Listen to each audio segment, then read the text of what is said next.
Hey, this is Kevin Landrigan at the Nashville Telegraph and LobbyNH.com. There was a report last week, an important report regarding one of the most significant issues this legislature will tackle this year, and that is whether to expand the Medicaid population. You may recall in the Federal Affordable Care Act, the so-called National Health Care Law that President Obama signed, that states are permitted to decide on their own, thanks to a Supreme Court decision, whether they want to expand Medicaid eligibility up to 138% of poverty, which is just about double the eligibility right now.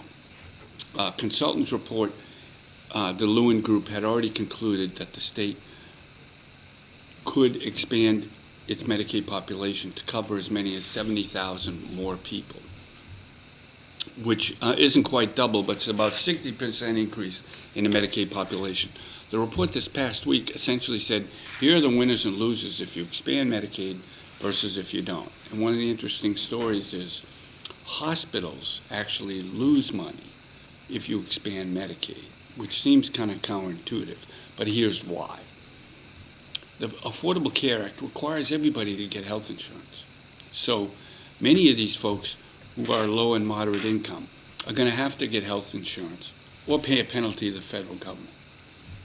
And in New Hampshire, our reimbursement rates to Medicare and Medicaid, the federal insurance programs, are relatively low compared to other states.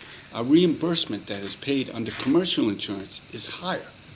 So this essentially says many of these 70,000 people are going to have to get commercial coverage if you don't expand Medicaid. And when you do, that's actually going to give hospitals more dollars than if you expand Medicaid. What's the prognosis for that here in the legislature? Governor Maggie Hassan is a strong supporter of expanding Medicaid. She'd like to make some tweaks to the program, certainly, and she'd like to see the federal government pony up more money to states that do expand Medicaid. But she supports it.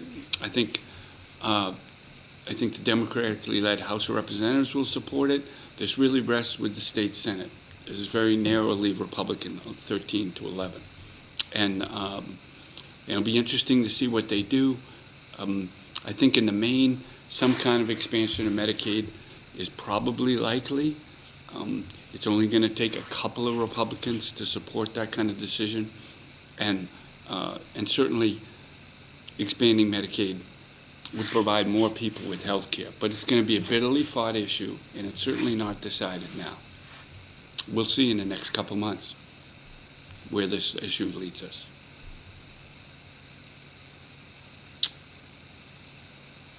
You know, in the wake of the Newtown, Connecticut tragedy, where 20 children were shot to death, there's been a lot of talk in state houses across the country. But what's going to happen with gun control? We know at the federal level, the Obama administration this week is going to be receiving recommendations from a task force led by Vice President Joe Biden about what to do about gun control.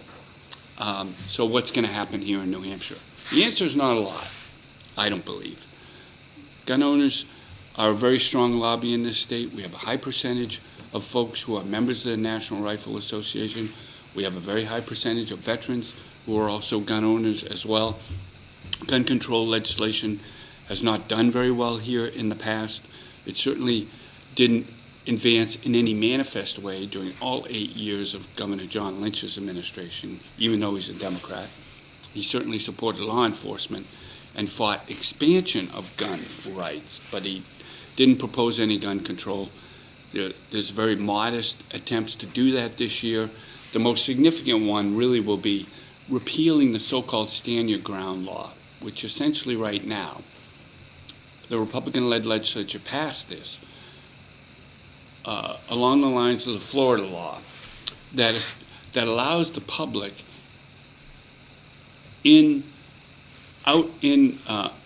allows members of the public out in public to essentially use deadly force to respond to an attack against them.